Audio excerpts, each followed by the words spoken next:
Hello everyone, welcome to शिक्षक prep. Friends, आज की वीडियो में हम डिस्कस करने वाले हैं यूपी टेट 2023 के लिए सीडीपी के मोस्ट इम्पॉर्टेंट क्वेश्चंस।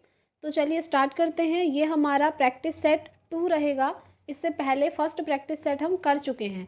तो चलिए देखते हैं। सबसे पहला क्वेश्चन है, बालक के व्यक्तित्व के सर्वांगीण विकास के लिए यह आवश्यक है कि उसके डैश की जानकारी शिक्षक को हो। तो इसका राइट आंसर होगा व्यवहार की जानकारी। ठीक है, चलिए आगे बढ़ेंगे। नेक्स्ट क्वेश्चन देखेंगे। बच्चे फिल्मों में दिखाए गए हिंसात्मक व्यवहार को सीख सकते हैं। यह निष्कर्ष किस मनोवैज्ञानिक द्वारा किए गए कार्य पर आधारित हो सकता है? तो फ्रेंड्स, इसका राइट आंसर है एल्बर्ट बेंड्यूरा। ठीक है, बेंड्यूरा ने एक बोबोडॉल एक्सपेरिमेंट किया था बच्चों के ऊपर। तो वहाँ से उन्होंने देखा कि जो बच्चे हैं उनके ऊपर चीज़ों का पॉजिटिव प्रभाव भी पड़ता है और नेगेटिव प्रभाव भी पड़ता है। तो जो बोबोडॉल एक्सपेरिमेंट किया था उन्होंने, उसमें जो है एक इंसान को हिंसात्मक व्यवहार करते हुए दिखाया गया था। तो इन्होंने ये बाद में निष्कर्ष निकाला कि जब जिन बच्चों ने हिंसात्मक व्यवहार करना देखा वो बच्चे भी हिंसा करना सीख चुके थे। ठीक है, चलिए आगे बढ़ते हैं। नेक्स्ट क्वेश्चन देखते हैं। फ्रेंड्स, ये जो एक्सपेरिमेंट किया था ना इन्होंने, बोबोडॉल एक्सपेरिमेंट, इसके बारे में मैं नेक्स्ट वीडियो में आपको डिटेल में पढ़ा दूंगी। नेक्स्ट है, सामाजिकरण का अर्थ क्या है? तो इसका राइट आंसर होगा समाज में समायोजित होना। आगे बढ़ेंगे। नेक्स्ट क्वेश्चन, सबसे अधिक गहन और जटिल सामाजिकरण कौन सी अवस्था में होता है? तो वो होता है फ्रेंड्स किशोरावस्था में, यानी कि एडोलेसेंस की स्टेज में। ठीक है, अब देखिए एडोलेसेंस से रिलेटेड यूपी टेट में और भी बहुत सारे क्वेश्चंस पूछे जाते हैं। जैसे ये जो एडोलेसेंस है, इसको तूफान और तनाव की अवस्था किसने कहा है? वो किसने कहा है? स्टेनली हॉल ने कहा है। ठीक है, स्टेनली हॉल ने किशोरावस्था नामक एक बुक भी लिखी हुई है। और इसी स्टेज को एरिक एरिक्सन आइडेंटिटी क्राइसिस बोलते हैं कि बच्चों के अंदर पहचान का संकट इसी स्टेज में आता है। और आप ये भी जानते होंगे इस स्टेज में सबसे ज़्यादा बच्चों के अंदर हार्मोनल चेंजेस होते हैं। ठीक है, तो ये स्टेज बहुत इंपॉर्टेंट हो जाती है यूपी टेट के लिए। तो आप लोग इसके बारे में डिटेल में पढ़ के जाइएगा। फ्रेंड्स, अभी एग्ज़ाम होने में काफ़ी टाइम है। कब तक एग्ज़ाम हो सकता है वो सब मैंने आपको एक पर्टिकुलर वीडियो में बताया हुआ है। कल ही एक वीडियो अपलोड करी थी और उसके पीछे का लॉजिक भी मैंने आपको बताया था कि एग्ज़ाम कब तक हो सकता है और क्यों हो सकता है। देखिए, अभी तक नए शिक्षा आयोग का गठन नहीं हुआ है और जब तक नए शिक्षा आयोग का गठन नहीं होगा तो एग्ज़ाम आपका नहीं होगा। ठीक है, तो नए शिक्षा आयोग का जैसे ही गठन हो जाएगा फ्रेंड्स, तो नोटिफिकेशन आ जाएगा और आपका एग्ज़ाम हो जाएगा 2023 में। देखिए, मार्च तक आपका नोटिफिकेशन आ ही जाएगा, ये आप मान कर चलिए। ठीक है, क्योंकि यूपी टेट के बाद अभी सुपर टेट भी होना है। तो ये सारे एग्ज़ाम्स आपके 2023 में कंप्लीट होने हैं। चलिए आगे बढ़ते हैं। बट इसके लिए आपको प्रिपरेशन पहले से करनी पड़ेगी। अब ऐसा तो है नहीं कि नोटिफिकेशन आया उसके बाद ही आप प्रिपरेशन कर रहे हैं, फिर तो आपके पास टाइम ही नहीं बचेगा, है ना। तो इसीलिए अभी ये प्रैक्टिस सेट आप लोग लगा लीजिए, ये आपको काफ़ी हेल्प करेंगे एग्ज़ाम में। नेक्स्ट क्वेश्चन, अपनी कक्षा के बच्चों में सामाजिकरण की प्रक्रिया को तेज करने के लिए शिक्षक को अपना बर्ताव डैश रखना चाहिए। कैसा रखना चाहिए? स्नेह और सहानुभूतिपूर्ण रखना चाहिए। ठीक है, बच्चों के प्रति और स्कूल में जो अदर टीचर्स हैं उनके प्रति भी। चलिए नेक्स्ट क्वेश्चन देखेंगे। सामाजिकरण की प्रक्रिया में अनुकरण को उपयोगी तथा विकासात्मक बनाने के लिए आवश्यक तत्व कौन कौन से हैं? तो फ्रेंड्स, सबसे ज़्यादा आवश्यक होता है परिवार, यानी कि फैमिली, एंड आप कहेंगे पड़ोस। ठीक है, नेबरहुड जो होते हैं। इससे एक क्वेश्चन और बन जाता है फ्रेंड्स, ये जो सामाजिकरण आप देख रहे हैं सोशलाइजेशन, तो सोशलाइजेशन की प्रथम एजेंसी होती है परिवार, ये आप याद रखेंगे। और द्वितीय एजेंसी होती है पास पड़ोस, या फिर इसकी जगह पर आप स्कूल भी कह सकते हैं। ठीक है, ये द्वितीय एजेंसी होती है, ये आपने ध्यान रखना है। चलिए आगे बढ़ते हैं। नेक्स्ट क्वेश्चन देखेंगे। मानसिक विकास की औपचारिक संक्रियात्मक अवस्था की मुख्य विशेषता कौन सी है? बताइए। ये बेसिकली क्वेश्चन आया हुआ है जीन पियाजे की थ्योरी से। ठीक है, जीन पियाजे ने विकास के 4 स्तर बताए थे, वो मैंने आपको याद भी करवाए थे एक न्यूमोनिक से, जिसे आप बोलेंगे SPCF। S for sensory motor, P for pre operational, C for concrete operational and F for formal operational. तो ये जो आप देख रहे हैं फॉर्मल ऑपरेशनल लास्ट स्टेज, यही होती है औपचारिक संक्रियात्मक की अवस्था। और इस स्टेज की सबसे इम्पॉर्टेंट विशेषता कौन सी है? वो है अमूर्त चिंतन। इस अवस्था में बच्चा अमूर्त चीज़ों के लिए चिंतन करना स्टार्ट कर देता है। अमूर्त चीज़ें यानी कि एब्स्ट्रैक्ट चीज़ें, जो चीज़ें बच्चों को दिखाई नहीं देती हैं, वो इमेजिन कर सकते हैं, सिर्फ वो चीज़ें उनके सामने पे नहीं होती हैं, तो उन चीज़ों के लिए भी बच्चा जो है लॉजिक लगाना स्टार्ट कर देता है फॉर्मल ऑपरेशनल की स्टेज में, यानी कि औपचारिक संक्रियात्मक की अवस्था में। तो इसका राइट आंसर हो जाएगा अमूर्त चिंतन। ठीक हो गया। चलिए आगे बढ़ते हैं, नेक्स्ट क्वेश्चन देखेंगे।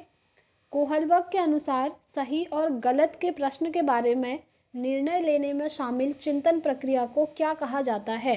तो राइट आंसर होगा नैतिक तर्कणा। ठीक है, कोहलबर्ग ने जो थ्योरी दी थी उसे हम बोलते हैं नैतिक विकास का सिद्धांत। सबसे पहले आपको नाम याद रखना है, नैतिक विकास का सिद्धांत। उसमें उन्होंने 3 लेवल बताए थे और 6 स्टेजेस बताई थी। ठीक है, वो 3 लेवल कौन कौन से थे वो भी मैं आपको बता देती हूँ। सबसे पहला लेवल उन्होंने बताया था प्री कन्वेंशनल, दूसरा बताया था कन्वेंशनल एंड तीसरा बताया था पोस्ट कन्वेंशनल। इन्हें हिंदी में क्या बोलते हैं वो भी ध्यान से सुन लीजिए। प्री कन्वेंशनल होता है पूर्व परंपरागत अवस्था, कन्वेंशनल होता है परंपरागत अवस्था एंड पोस्ट कन्वेंशनल होता है पश्च परंपरागत या फिर उत्तर परंपरागत या गैर परंपरागत अवस्था। ठीक है, ये क्लियर हो गया। अब इन तीनों के 2-2 स्टेजेस होते हैं, इसीलिए टोटल मिलाकर के 3 लेवल और 6 स्टेजेस हो गई। ठीक है, चलिए आगे बढ़ते हैं, नेक्स्ट क्वेश्चन।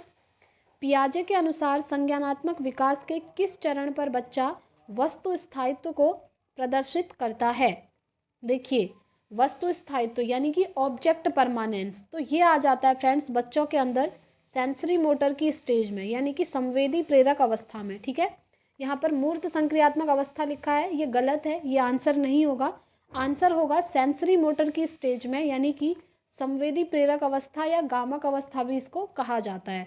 बेसिकली वस्तु स्थायित्व मतलब ये होता है, इस स्टेज में बच्चे को ये पता चल जाता है कि अगर वस्तु को उसके सामने से हटाया गया है तो फिर भी वो वस्तु जो है एग्जिस्ट करती है, उसका अपना एक अस्तित्व है, उसे बस बच्चे के सामने से हटा दिया गया है। ये चीज़ बच्चा समझने लग जाता है सेंसरी मोटर की स्टेज में। ठीक है, इतना आपको ध्यान रखना है। चलिए आगे बढ़ेंगे, नेक्स्ट क्वेश्चन देखेंगे।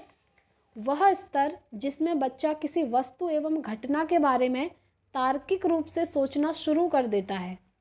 देखिए, तार्किक रूप से सोचना शुरू कर देता है, वो कौन सी होती है? पूर्व क्रियात्मक अवस्था या पूर्व संक्रियात्मक अवस्था इसको कहते हैं। ठीक हो गया। चलिए आगे बढ़ेंगे। संवेदी गत्यात्मक अवस्था को और किस नाम से जाना जाता है? देखिए, ये वही है जो मैंने अभी आपको बताया। ठीक है, इंग्लिश में बोलते हैं सेंसरी मोटर स्टेज। देखिए फ्रेंड्स, आप लोग ये कोशिश कीजिए कि आप इन सभी के नाम इंग्लिश में याद कर सकें, क्योंकि इंग्लिश में इनके एक ही नाम होते हैं, बट अगर आप हिंदी में देखेंगे ना तो हिंदी में इनके बहुत सारे नाम हो जाते हैं। जैसे ये इंग्लिश में सेंसरी मोटर होता है, बट हिंदी में देखिए इसको क्या क्या बोलते हैं? संवेदी गत्यात्मक अवस्था बोलते हैं, इंद्रियजन ज्ञान की अवस्था बोलते हैं। ठीक है, तो हिंदी में ये सारी चीज़ें हैं। चलिए आगे बढ़ते हैं, नेक्स्ट क्वेश्चन। अधिगम अंतरण से क्या तात्पर्य है? तो आंसर है किसी पूर्व ज्ञान के आधार पर नए ज्ञान को सीखना ही अधिगम अंतरण कहलाता है। ठीक है, प्रीवियस नॉलेज की हेल्प से आप न्यू नॉलेज को अगर सीख रहे हैं, दैट इज़ कॉल्ड अधिगम अंतरण। चलिए इसके कुछ एग्जाम्पल भी दिए हैं, जैसे साइकिल चलाने वाला व्यक्ति स्कूटर चलाना जल्दी सीख जाता है। समझ गए ना? अब आप किसी इस व्यक्ति ने अगर स्कूटर चलाना सीखना है और अगर ऑलरेडी उसको साइकिल चलाना आता है तो उसके लिए इजी हो जाएगा स्कूटर चलाना सीखना। ठीक है, क्योंकि बैलेंस बनाना उसको तब से आता होगा जब उसने साइकिल चलाना सीखा। चलिए आगे बढ़ेंगे, नेक्स्ट क्वेश्चन। अधिगम अंतरण कितने प्रकार के होते हैं? तो फ्रेंड्स देखिए, ये 3 प्रकार के होते हैं। सबसे पहला होता है धनात्मक अंतरण यानी कि पॉजिटिव, दूसरा होता है नेगेटिव यानी कि ऋणात्मक अंतरण, और एक होता है शून्यतम अंतरण। ठीक है, ये 3 प्रकार के होते हैं, ये आप ध्यान रखिएगा। चलिए आगे बढ़ जाते हैं, नेक्स्ट क्वेश्चन।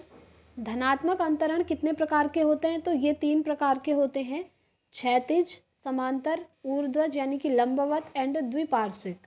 ठीक है, चलिए नेक्स्ट क्वेश्चन देखेंगे। गणित संबंधी विकार को क्या कहा जाता है? तो फ्रेंड्स ये होता है आपका डिसकैलकुलिया।